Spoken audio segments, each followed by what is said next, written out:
Welcome to Ashray. We are happy to learn you. আমাদের আজকের আলোচনার বিষয় দ্বাদশ শ্রেণীর একটি অতি গুরুত্বপূর্ণ প্রশ্ন, ক্রেতা সুরক্ষা আদালত সম্পর্কে একটি টিকা। ক্রেতা সুরক্ষা আদালত এক বিশেষ ধরনের আদালত যা ক্রেতাদের অধিকার রক্ষার জন্য ভারতে গঠন করা হয়েছে।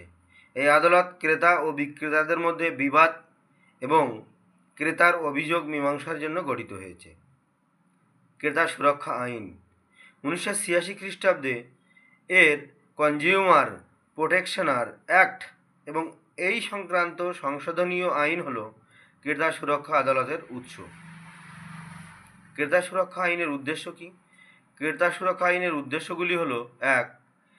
ক্রেতার অধিকার রক্ষা করা। যে কোনো দ্রব্য বা পরিষেবার মূল্য, পরিমাণ, গুণগত মান ইত্যাদি জানার ব্যাপারে ক্রেতার অধিকারকে মান্যতা দেওয়া।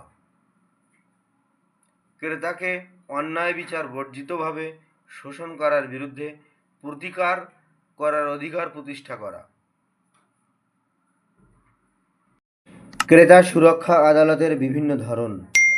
ক্রেতা সুরক্ষা আদালতের তিনটি স্তর হল: জাতীয় স্তরে ক্রেতা বিবাদ মীমাংসা কমিশন, সমগ্র দেশের ক্রেতাদের অভিযোগ নিষ্পত্তির জন্য স্থাপিত আদালত, কোটি বা তার বেশি অর্থ সংক্রান্ত দাবির মীমাংসা করে এই আদালত।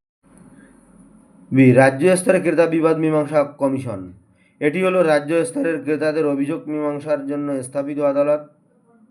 120 লক্ষ টাকা থেকে 1 কোটি টাকা পর্যন্ত অর্থ সংক্রান্ত বিষয়ে ক্রেতার দাবির মীমাংসা করে এই আদালত। জেলা স্তরে ক্রেতা বিবাদ মীমাংসা কমিশন, এটি হলো জেলা স্তরে ক্রেতা সুরক্ষা আদালত। এই সকল আদালতে 20 লক্ষ টাকা পর্যন্ত বিবাদের মীমাংসা করা হয়। ক্রেতা সুরক্ষা আদালতের কার্যাবলী। ক্রেতা সুরক্ষা আদালতের প্রধান কাজ হল ক্রেতার প্রতি বিক্রেতার অসাধু ব্যবসায়িক আচরণ বন্ধ করে ক্রেতার ন্যায্য দাবি প্রতিষ্ঠা করা ও ক্রেতা বিক্রেতার মধ্যে সমস্যার সমাধান করা। ক্রেতা সুরক্ষা আদালতে মামলা দায়ের পদ্ধতি। যদি বিক্রেতা ক্রেতাকে প্রতারণা করে তবে ক্রেতা তার বিরুদ্ধে ক্রেতা সুরক্ষা আদালতে মামলা দায়ের করতে পারে। এই সকল আদালতে মামলা দায়ের করা সহজ এবং খরচহীন। ক্রেতা নিজেই আদালতে উপস্থিত হয়ে মামলায় তার বক্তব্য রাখতে পারে। পরিশেষে বলা যায়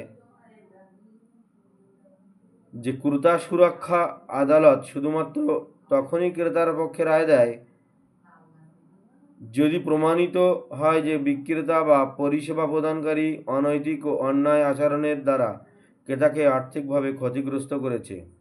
ভিডিওটি দেখার জন্য অসংখ্য ধন্যবাদ। যদি ভিডিওটি ভালো লাগে তাহলে লাইক, কমেন্ট ও শেয়ার করতে ভুলবে না এবং বন্ধুদের মাঝে অবশ্যই শেয়ার করবেন।